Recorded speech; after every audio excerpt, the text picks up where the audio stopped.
balik lagi di konten bereaksi. Kali ini kita akan membahas satu film lagi, adaptasi Korea. Apa nih, film Korea ya? Iya, film Korea Selatan.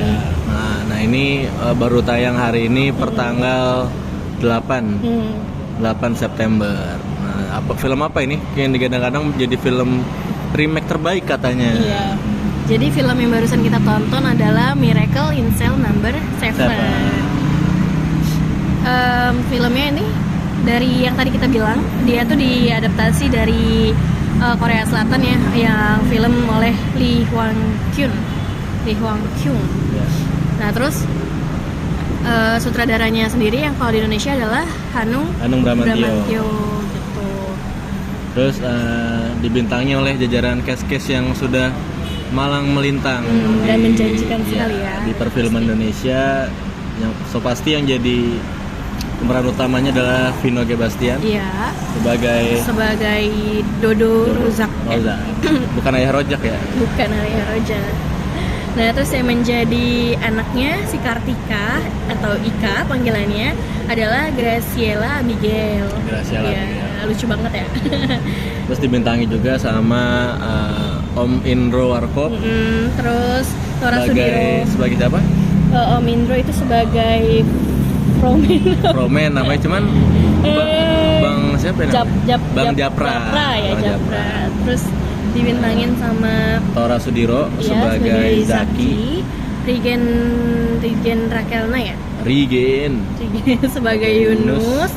Terus ada Indra Jegel juga sebagai Atmo. Terus tadi Brian Domani ya sebagai Asrul. Terus Denis Margo sebagai Pak Hendro ya. Alias kepala sipir.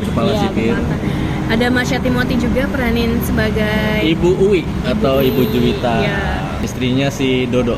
Istrinya Dodo. Terus ada Coki Paredede dan Tretan Muslim sebagai Ahmad ya. Dan banyak cast lain yang keren lah. Jadi sebenarnya si Miracle in Cell Number 7 versi Indonesia ini menceritakan kayak gimana tuh ceritanya? Jadi ada seorang bapak yang punya disabilitas ya, terbelakang mental.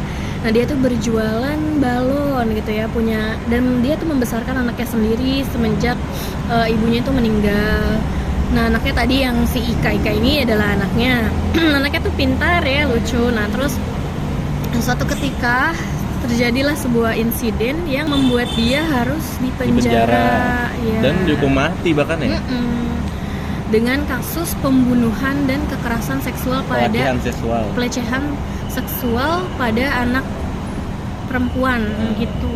Kan ini serius banget ya kasusnya. Nah di sini jadi dibuka dengan si Mawar De Jong. Tadi kita lupa nyebutin Mawar De Jong ini sebagai Kartika Dewasa. Mawar De Jong yang sudah menjadi seorang pengacara yang sudah punya power dan kekuasaan untuk membela dan membersihkan nama ayahnya. Iya, karena dia di film ini membahas gimana dia membersihkan dan awal mula kasusnya terjadi gitu. Jadi main flashback gitu terus sih buat filmnya. Iya gitu. Kalau sebagai orang yang belum nonton, nanti ada versi yang udah nonton. Versi yang belum nonton Koreanya nih, jadi Miracle in Cell tuh menawarkan sesuatu yang baru gitu. Jadi kok bisa seorang disabilitas bisa kena kasus sial deh pokoknya nih, kena sial karena ya dia niatnya sebenarnya menolong si anak. Jadi si anak ini anaknya ketua partai. Jadi akhirnya si bapaknya menuntut Dodo untuk dihukum mati gitu.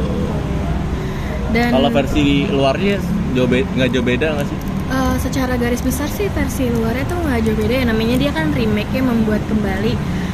Paling tuh bedanya di kasusnya aja sih. Kasusnya misalkan kalau di versi Indonesianya ini kan kasusnya di kolam berenang ya lokasinya, dan ceritanya dengan yang bisa nanti kalian nonton sendiri itu. Kalau yang versi Koreanya seperti yang ini, jadi tuh versi Koreanya tuh emang legend banget gitu loh, yang bikin bawang banget gitu ya.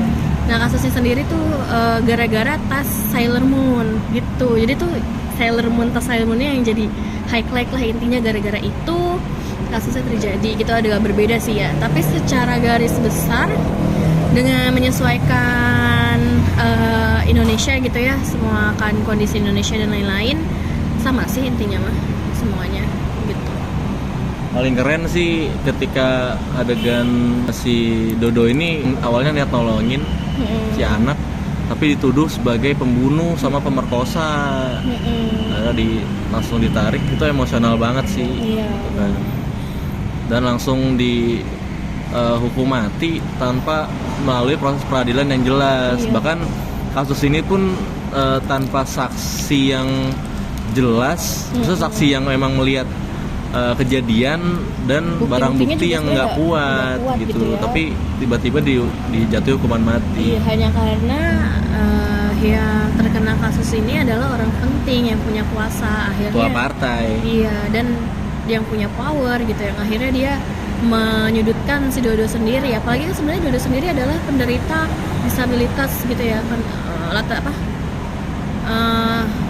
punya keterbelakangan mental gitu ya. Sebenarnya kan harusnya orang juga tahu gitu ya, masa orang kayak gini pantas gitu untuk dihukum gitu. Itu yang jadi highlightnya sebenarnya kan yang di film ini gitu ya.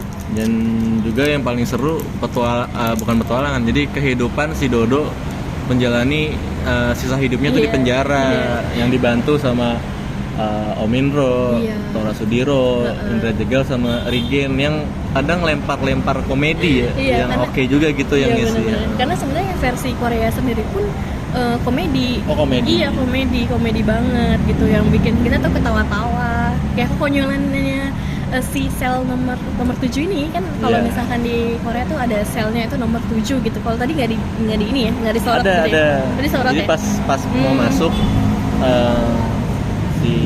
di kamar tempat dia mau ditaruh di selnya, tuh ada tulisan. Jadi ada yang nomor 20, nomor 10. Nah, si Dodo ini kebagian nomor 7. Oh iya. Ada di nomor 7. Iya, jadi tuh orang-orang yang ada di sel nomor 7 inilah yang sebenarnya jadi komedinya gitu kan, untuk mengisi filmnya ini gitu, tentang keseruannya. Terus ada kayak ternyata Bang Japra ini punya konflik juga sama sesama tahanan. Entah ya mungkin masalahnya nggak dijelasin secara jelas sih di sini. Emang di sini menyoroti hanya si masalah Dodo doang gitu. Yang lain hanya sebatas penambahan aja sih, jadi nggak terlalu diperdalam. Tapi ya is okay sih, karena kita jadi fokus sama si Dodonya aja, dan bagaimana si Dodo tuh bisa bertemu juga sama anaknya di hari-hari terakhirnya dia gitu, karena kan dia mau dihukum mati. Jadi si anaknya ini diselundupkan ke sel nomor 7 ini, ya kan, itu yang bikin jadi bagian seru sih kalau di film, diselundupin sampai awalnya ketahuan sama Pak Hendro, disipir, akhirnya dimasukin sel isolasi. Iya, dimasukin sel isolasi gitu. Tapi pada akhirnya konflik. Jadi tuh sebenarnya kan si Pak Hendro ini juga punya konflik gitu ya. Pak Hendro punya konflik juga sama dirinya sendiri. Karena emang dia kehilangan anak dengan kasus yang sama kayak si kasusnya si Melati yang tadi meninggal ini anaknya. Melati Wibisono. Nah, terus jadi dia punya sensitif gitu terhadap hal tersebut. Akhirnya dia mau melampiaskan amarahnya gitu loh ke si Dodo gitu. Ketika Dodo membantu dia, akhirnya ya dia meluluhkan gitu ya, meluluhkan hati lah ya. Karena dia juga berpikir nggak mungkin orang kayak Dodo ini bisa ngelakuin hal sekeji itu, bener juga kan. Bener. Terus ya mungkin untuk kelebihan dari film ini ya itu bisa menggambarkan cerita yang hampir sesuai dengan film sebelumnya ya, film yang aslinya gitu, dengan sentuhan Indonesia di sini. Tapi untuk Fadil sendiri gitu, kayak buat yang nggak pernah nonton film sebelumnya gitu, pandangannya gimana? Filmnya kan lama ya, hampir 2,5 jam, 154 menit. Ini sebenarnya udah enak banget buat ditonton. Maksudnya kalau orang awam pun ya nggak tahu Miracle in Cell No. 7 di Korea, ini bisa ngikutin dengan enak sih, karena memang dijelasin secara runtut, story-nya, latar belakangnya, dan dampaknya, terus gimana perlawanannya itu dijelasin di sini. Jadi Hanung udah bagus banget lah untuk jadi nggak canggung jadinya Iya. ketika diadaptasi ke versi Indonesianya gitu ya kan. Kan ada yang sebelumnya yang nggak gagal sih, cuma Di kayak bagian kurang. negara lain. Jadi sih Miracle Di Cell ini. Number 7 ini tuh udah pernah diadaptasi dari beberapa Ya. negara juga ya. Nggak kayak film Korea lain yang adaptasi Oh, kayak oke, kemarin oke. tuh yang baru belum lama tayang, Jeffrey Nichols sama si iya, apa iya, itu iya. judulnya? Apa tuh namanya? Ya itulah. Iya Itu juga kan dikritik tuh ya Iya, karena gara-gara. beda sama film ini. Tapi di sini tuh plusnya itulah si Vino nih bisa ngegambarin orang yang disabilitas beneran sampai kita tuh care banget Keren banget gitu. ya actingnya Ya. ya. Plus lah pokoknya. Mungkin karena si director dari si Koreanya gimana, dia nggak lepas tangan gitu ya. Dia jadi sekaligus jadi produser eksekutif di Iya, sini. jadinya tuh dia memegang juga hak remake-annya versi negara lain sebenarnya kan. Iya. Jadi tuh nggak yang Jadi ceritanya nggak bakal jauh-jauh ngalor lah. ngidul lah dari- jadinya gitu ya. Bagus. Terus kontranya nih, Oh, kekurangannya sebenarnya sih nggak ada ya. Paling beberapa inian doang sih kayak agak apa namanya. Oh, jadi tuh ada beberapa scene tuh yang tiba-tiba loncat gitu loh. Kayak misalkan tuh yang tiba-tiba kebakaran, tau gak sih? Oh, Itu iya, kan iya, agak iya. loncat ya sebenarnya ya. Iya gitu kan. yang nggak ada ininya toto kebakaran gitu. Terus- Emang sih, jadi tuh ada konflik si kayaknya sih lawannya si Japra ya, Bang Japra ya. Si Okta. Okta, Iya, namanya Okta nih lawannya ya mungkin entah preman itu juga kita nggak tahu latar belakangnya. Pokoknya entah dia bikin bisnis apa di penjara. Terus akhirnya si Okta ini jadi rivalnya si Bang Japra. Terus tiba-tiba si Oktanya nih kok jadi temenan sama Bang Japra di akhir-akhir. Kan Karena- yang ngebantuin tuh. Karena kan mereka kayak solid gitu loh untuk bantuin si Dodo karena Dodo tuh sebenarnya nggak bersalah gitu kan. Mereka tuh jadi satu penjara itu tuh tahu gitu loh konfliknya Dodo, terus tahu kesalahannya tuh. Maksudnya dia tuh nggak salah. Akhirnya kan mereka tuh mau bantu untuk Mungkin iya sih salah satu Simpati gitu loh. simpati. Kekurangannya ya itu salah nggak satunya dijelasin aja gitu ya, tiba-tiba kok- gitu ya. Kok warga binaan bisa simpati padahal kan di awal udah pada benci banget karena dia pemerkosa sekaligus pembunuh Itu gitu gara-gara kan. scene yang reka adegan lagi yang di bareng-bareng itu Nah loh. itu dia Ya, cuma emang termasuk. Iya itu dia. Tapi jalannya buat care selain si penunggu Temen-temennya. sel di nomor 7 itu tuh ya kayak kurang aja. Akhirnya di akhir kayak ayo selamat jalan Dodo gitu-gitu. Padahal Iya, emang iya, nggak iya. ada belum dibangun nih chemistry-nya sama warga-warga binaan gitu Iya. kan. Ya care karena sebatas tahu ceritanya tuh dari si teman-temannya di sel nomor 7 ini gitu. Kalau misalkan di versi Koreanya itu tuh, jadi tuh waktu si balon udaranya pergi tuh, itu tuh penjaganya tuh pun cuma pura-pura aja, ngerti nggak? Cuma pura-pura yang ya jadi mereka sebenarnya menginginkan si Dodo yang menjadi Dodo ini tuh pergi gitu loh. Ya. Jadi Terutama si Pak Hendro. jadi tuh kalau di yang versi Koreanya sih agak lebih tahu lah simpatinya orang-orang yang di penjara kenapa bisa simpati sama si Dodonya ini yang jadi Dodonya ini gitu.